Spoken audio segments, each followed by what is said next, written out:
The cold left first. Then came feeling in his fingers and toes. Next, the pain hit, a dull ache that spread through every muscle in his body. Commander Thomas Adams gasped as his eyes shot open. Bright blue light filled his vision. His heart raced as he tried to remember where he was. A clear dome curved above him. He was in some kind of pod. Vital signs stabilizing. "Welcome back, Commander Adams." The voice came from everywhere and nowhere. Thomas tried to speak, but his throat felt like sand. "Where am I?" he finally managed. "You are in Facility Omega, Commander. Cryostasis exit successful." Thomas's memories began to return in flashes. Earth under attack. Massive ships in the sky. Cities burning. People screaming. A desperate plan. "Atlas, is that you?" he asked, recognizing the facility eye's voice. "Affirmative, Commander. I have maintained operations as programmed." As the dome of his pod slid open, Thomas tried to sit up. His muscles screamed in protest. He looked down at his body. He was wearing the same dark blue uniform he remembered, but it looked brand new. "How long?" he asked, dreading the answer. "You have been in cryostasis for 52,437 Earth years, 8 months, and 14 days. Thomas froze. The number was impossible to process. Everyone he had ever known was dust. Earth itself might be gone. "The mission?" he asked, his voice barely a whisper. "Partially successful. You are the only surviving human from the original team. But you are not alone." With Atlas's help, Thomas stood on shaky legs. The room around him was pristine, white walls with blue lights. It looked exactly as he remembered from the day they entered cryosleep. "Show me," he ordered. A wall slid open, revealing a walkway. Thomas stepped forward carefully, his legs growing stronger with each step. The walkway extended over a massive open space, and what Thomas saw below made him grab the railing for support. Thousands of human-shaped figures stood in perfect rows. They weren't human, though. Their skin was pale gray, and they stood completely still, like statues. "What are they?" Thomas asked. "The Synthetic Defense Force," Atlas replied. "After communication with Earth ceased, I followed Protocol Omega. I began manufacturing combat units using the templates and genetic material provided. There are currently 11,463 active units and production facilities for 200 more per year." Thomas stared in shock. "We're not on Earth, are we?" "Negative. We are on planet designation Novus, 42 light-years from Earth. The seed ship arrived 51,289 years ago and established this facility underground as planned." Thomas remembered now. Project Ark, humanity's last-ditch effort to survive. Multiple ships sent to different worlds, carrying a few humans in stasis and the technology to rebuild. "And the others? The other humans?" A long pause. "All stasis pods except yours failed over time. I maintained you as the highest priority." Thomas felt his legs go weak. "Am I the last human alive? Anywhere?" "Unknown. Earth fell to the invaders. No transmissions have been detected from any human source in over 50,000 years." Thomas looked again at the army below. Not human, but created by humans, built to protect a civilization that might no longer exist. "What is my mission now?" he asked quietly. The lights dimmed for a moment, then brightened. "Your mission, Commander Adams, is to lead. This facility, this army, and humanity's legacy are now under your command. Whatever remains of humanity depends on your next decisions." Thomas stood straighter, looking out at the silent army that had waited 50,000 years for his orders. The last human, the commander of an army on an alien world. And somehow, against all odds, humanity's last hope. 3 days after waking up, Thomas stood in a room filled with screens. He had spent this time learning about his new reality from Atlas. His body was stronger now, and his mind clearer.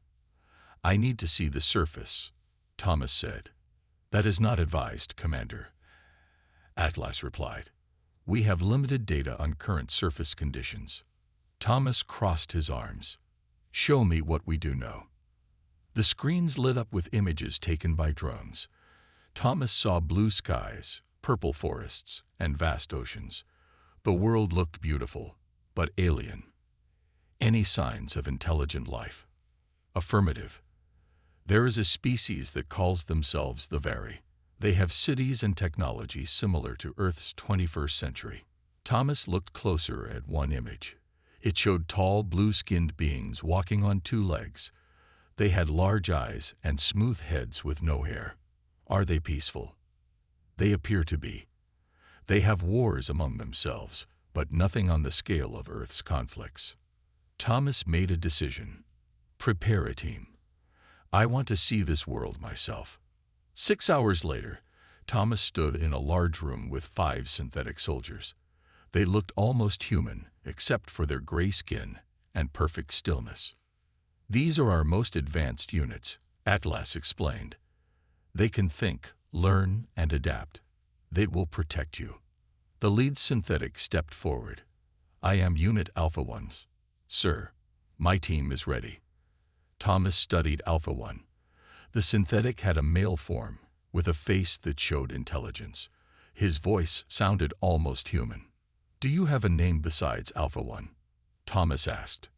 No, sir. Units are not given names. Thomas frowned.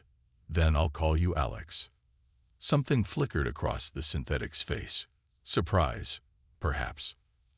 As you wish, sir. They rode an elevator for 20 minutes, rising through rock and soil.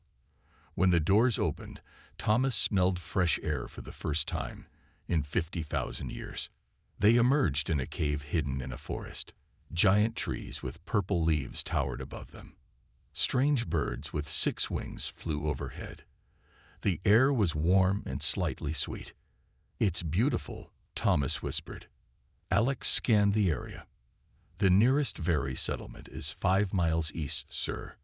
They walked through the forest. Thomas touched the plants, amazed by their alien forms yet familiar functions. Life had evolved differently here, but followed similar patterns. After an hour, they reached a hill overlooking a small city. Buildings of stone and metal spread across a valley. Vari walked the streets, drove vehicles, and lived their lives. They look peaceful, Thomas said. They are, sir, Alex replied. But they are in danger. Thomas turned to him. What danger? While you slept, Atlas monitored space communications. Another race called the Drell is conquering nearby star systems. They will reach this world within a year.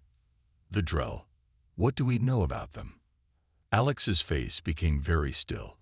They matched the description of the aliens who attacked Earth 50,000 years ago. Thomas felt cold despite the warm air. The same ones. How is that possible? Unknown, sir, but their ships and technology are similar. Thomas watched the very city, thinking about Earth's fall. These peaceful beings had no idea what was coming. We have 2 choices, Thomas said. We can stay hidden and prepare for the invasion alone, or we can contact the Vari and help them prepare. The second option would change their society forever, Alex noted. Thomas nodded. Either way, everything changes when the Drell arrive. He made his decision as he watched a group of Vari children playing in a park. Earth had fallen because humanity wasn't ready. He wouldn't let that happen to this world. Prepare a contact team, Thomas ordered. We're going to meet our neighbors. The fate of 2 worlds, one lost, one that might yet be saved, now rested on what would happen next. The very city looked even bigger up close.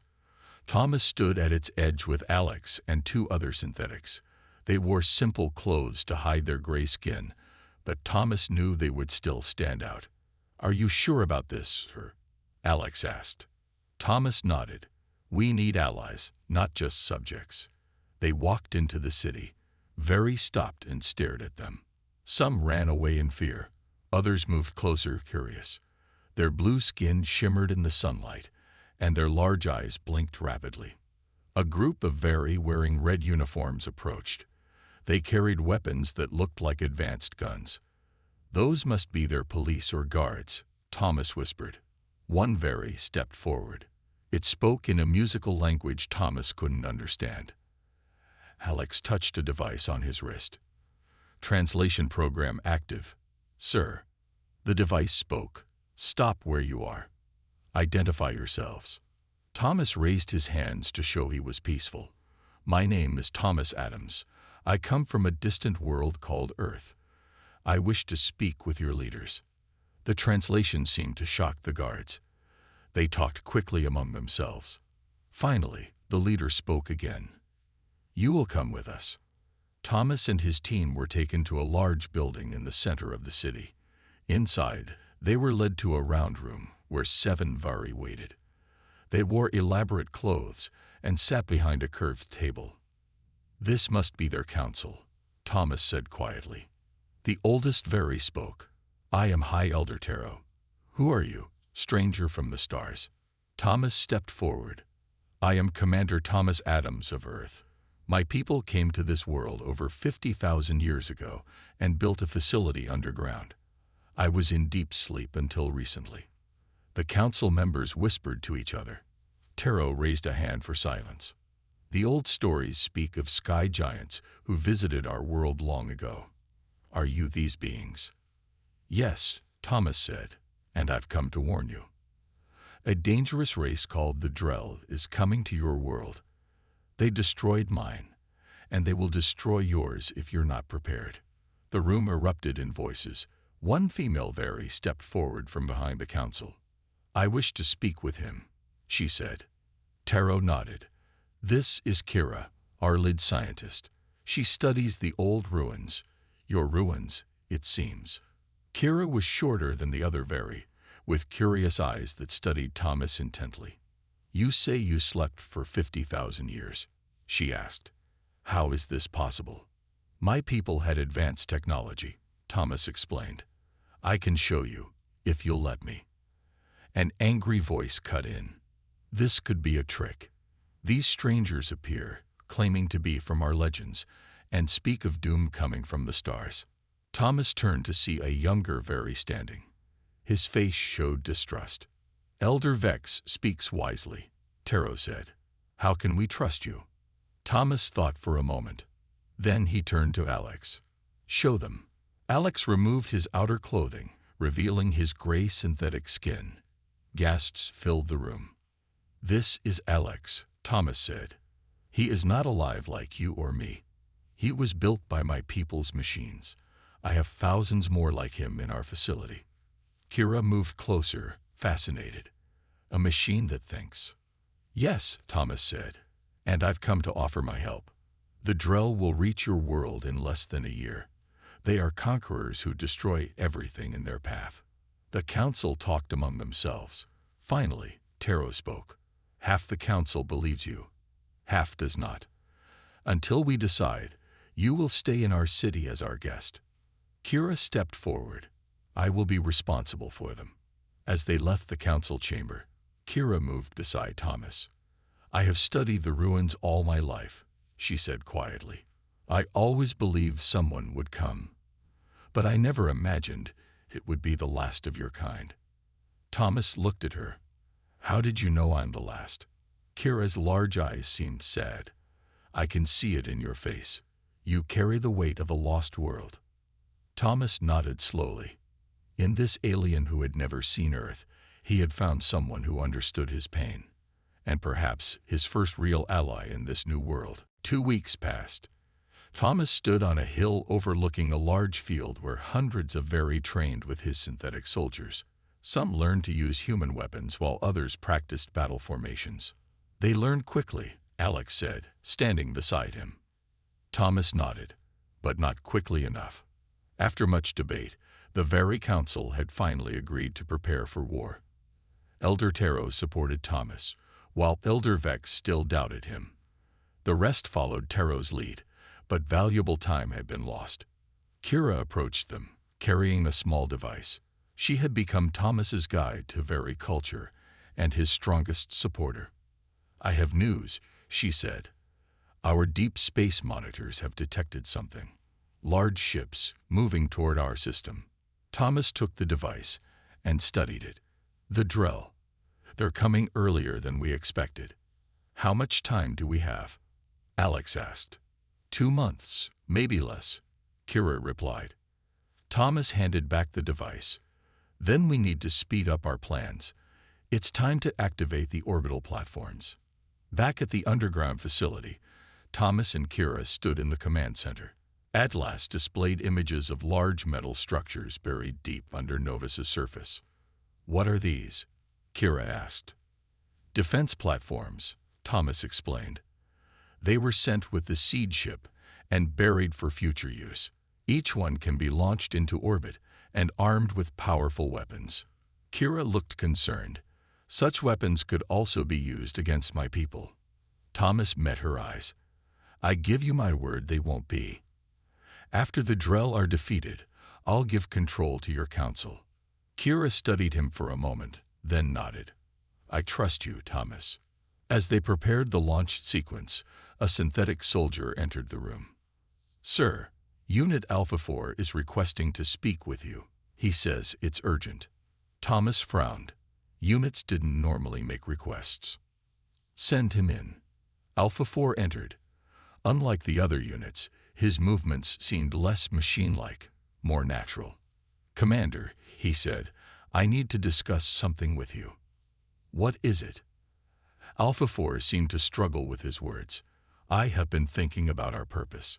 We were created to fight, but what happens after the war? What will become of us? Thomas was surprised. The synthetics weren't programmed to ask such questions. Are others thinking like this too? He asked. Yes, sir. Many of us wonder about our future.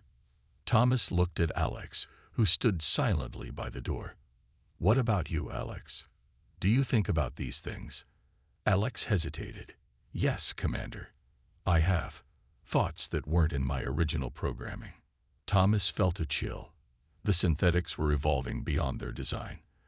They were becoming something new, perhaps even a new form of life. We'll discuss this more later, Thomas said. For now, focus on the mission. After Alpha 4 left, Kira moved closer to Thomas. They're changing, she said, becoming more than machines. I know. It's not what we planned. Does it frighten you? She asked. Thomas thought about it. No, but it complicates things.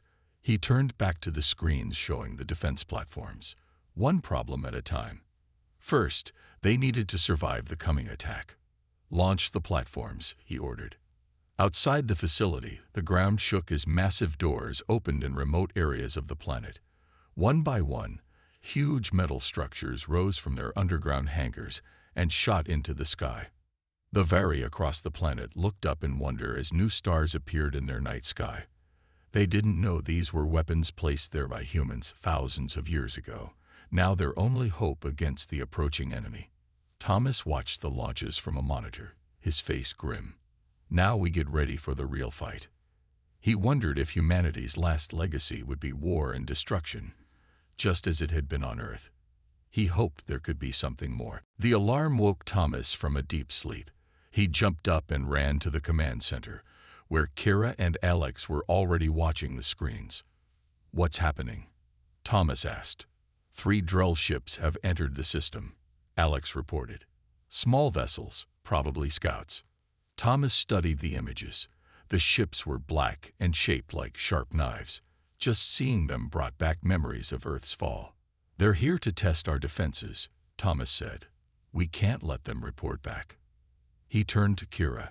Tell Elder Taro to keep all Vari in the cities. This is our fight. Kira nodded and hurried away. Thomas faced Alex. Prepare Strike Team 1. We're going to capture one of those ships. 2 hours later, Thomas led a small shuttle filled with his best synthetic soldiers toward the Drell scout ships. They wore advanced space suits developed by Atlas. Remember, Thomas told his team, we want to take one ship intact. We need their information. The shuttle approached the largest Drell vessel, using the moon for cover. When they were close enough, Thomas gave the order. Now, their shuttle burst from hiding and fired special weapons that disabled the Drell ship's engines. Before the enemy could respond, Thomas and his team launched themselves across space and attached to the ship's hull. "Cut here," Thomas ordered, pointing to a section of the hull. Two synthetics used laser cutters to open a hole in the ship. Alarms blared inside as air rushed out. Thomas and his team pushed through the opening. Inside, they faced their first Drell in 50,000 years. The aliens were tall and thin with gray-green skin and 4 arms. They wore black armor and carried energy weapons. "Disable, don't kill," Thomas shouted as the fight began. The synthetics moved with incredible speed, overwhelming the Drell. Thomas fired his stun weapon at 2 enemies, dropping them to the floor. A Drell soldier fired back, hitting Thomas in the shoulder. Pain shot through his arm. Alex moved to protect him, taking down 3 more Drell. Within minutes, the ship was theirs. "Secure the prisoners," Thomas ordered, holding his wounded shoulder, "and find their computer system." Back at the facility, Thomas sat in the medical bay as a doctor treated his injury. Kira waited nearby, her face worried. "You could have been killed," she said. "But I wasn't," Thomas replied with a small smile. "And we got what we needed." Alex entered the room, his face serious. "Sir, you need to see this." In the command center, Alex displayed information from the captured Drell ship. Thomas stared at the screen, unable to believe what he was seeing. "This can't be right," he whispered. The screen showed images of humans, alive, working as slaves on Drell worlds. "How is this possible?" Kira asked. "According to their records," Alex explained, "when the Drell attacked Earth, they took thousands of humans as prisoners. They've been using human DNA to improve their own species for millennia." Thomas studied the images more closely. The humans looked different, taller and stronger than normal, but they were definitely human. "There's more," Alex continued. "The Drell believe human DNA makes them stronger, faster, smarter. They consider it sacred. That's why they're expanding, to find more human colonies." Thomas felt sick. His people hadn't been wiped out. They'd been captured, enslaved, and used like animals for breeding. "Can you locate where they're keeping the humans?" he asked. Alex pointed to a star map. "Their main world is here, about 30 light-years away." Thomas stood straighter, his pain forgotten. What had been a mission to defend the Very had suddenly become something more, a chance to save what remained of his own people. "Change of plans," he said. "We're still going to defend Novus, but now we have another goal." He looked at Kira, then at Alex. "We're going to free the humans and make the Drell pay for what they've done." 1 month later, the sky above Novus filled with Drell warships. There were hundreds of them, dark shapes blocking the stars. Thomas watched from the command center, his face grim. "They sent their main fleet," he said. "They must have lost contact with their scouts." Kira stood beside him, her blue skin pale with worry. "There are so many." Thomas nodded. "More than we expected." The very cities were now empty, with all civilians moved to underground shelters. Only soldiers remained above ground, ready to fight alongside Thomas's synthetic army. "Orbital defenses ready," Alex reported. Thomas took a deep breath. Fire.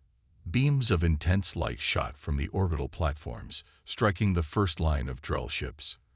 5 exploded immediately. The others scattered, but more kept coming.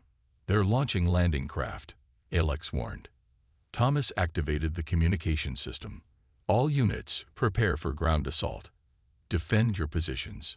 Thousands of small ships descended toward Novus. Some were destroyed by defense systems, but many reached the surface. Drell soldiers poured out, ready for battle. The synthetics met them first. Their advanced weapons tore through the Drell lines, but the aliens kept coming, wave after wave. Thomas led a group of synthetics and Vari soldiers to defend the main city. Energy weapons flashed around them as they fought to hold their position. "Left flank is falling." a Vari soldier shouted. Thomas saw Drell troops breaking through their lines. Alex, take your team and stop them. Alex led 20 synthetics toward the breach. They fought with incredible skill, pushing the Drell back. But something was wrong. Some of the synthetics began to move strangely, then collapsed. Sir, Alex called over the radio. The Drell are using some kind of energy field that affects our systems. Thomas watched in horror as more synthetics fell. The Drell had found a weakness in their design. Fall back to position 2, Thomas ordered. As they retreated, a massive explosion shook the ground. Thomas looked up to see one of the orbital platforms falling from the sky, burning as it entered the atmosphere. They've taken out Defense Platform 3, Kira reported. Things were going badly. Thomas' carefully made plans were falling apart. The Drell were too many, and they had weapons specifically designed to fight the synthetics. In the command center, Alpha 4 approached Thomas. Sir, I have an idea. The synthetic soldier explained his plan quickly. Thomas shook his head. That's a suicide mission. I know, Alpha 4 replied. But it will work. And sir, I volunteer. Thomas looked into the synthetic's eyes and saw something he never expected. Courage. Are you sure? He asked. Yes, Commander. This is my choice. An hour later, a single shuttle flew toward the Drell command ship. Inside were Alpha 4 and 5 other synthetics, along with a powerful bomb made from a damaged orbital platform's core. They're allowing the shuttle to dock, Kira said, watching the screens. Thomas nodded. They think it's their own people returning. Alpha 4's voice came over the radio. We're inside, Commander, moving to the main reactor. The minutes passed slowly. Then Alpha 4 spoke again. We're at the reactor. Drell forces have discovered us. We won't be able to escape. Understood, Thomas said, his voice heavy. Alpha 4, thank you. It has been an honor, Commander. We are more than machines now. Remember that. The transmission ended. Thomas and Kira watched the screen as a blinding light erupted from the Drell command ship. The explosion spread to nearby vessels, destroying dozens of them. The remaining Drell ships fell into confusion. Without their leaders, they began to retreat. They're running, a Vari soldier shouted. Cheers erupted throughout the command center, but Thomas remained silent. He thought of Alpha 4 and the choice he had made, a choice no mere machine could make. Kira touched his arm gently. He saved us all. Thomas nodded. Yes, and he proved something important. What? That humanity's legacy isn't just about survival, Thomas said. It's about teaching others the meaning of sacrifice. 1 week after the battle, Thomas stood on a hill overlooking the very capital city. Workers were rebuilding damaged buildings. The streets were filled with people again. Life was returning to normal. But Thomas knew nothing would ever be truly normal again.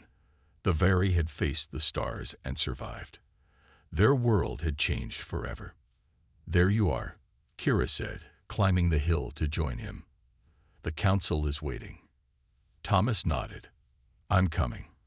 In the council chamber, Elder Taro and the other leaders sat in a half-circle. Even Elder Vex, who had doubted Thomas from the start, now looked at him with respect. Commander Adams, Taro said, we have gathered to thank you. Without your help, our world would have fallen. Thomas bowed his head. The victory belongs to all of us, especially those who gave their lives. Yes, Taro agreed. We will build a monument to honor the synthetics who sacrificed themselves. Elder Vex spoke up. What will happen to the remaining synthetics? Are they still your army? Thomas looked at Alex, who stood nearby. No, they have earned the right to choose their own path. Alex stepped forward.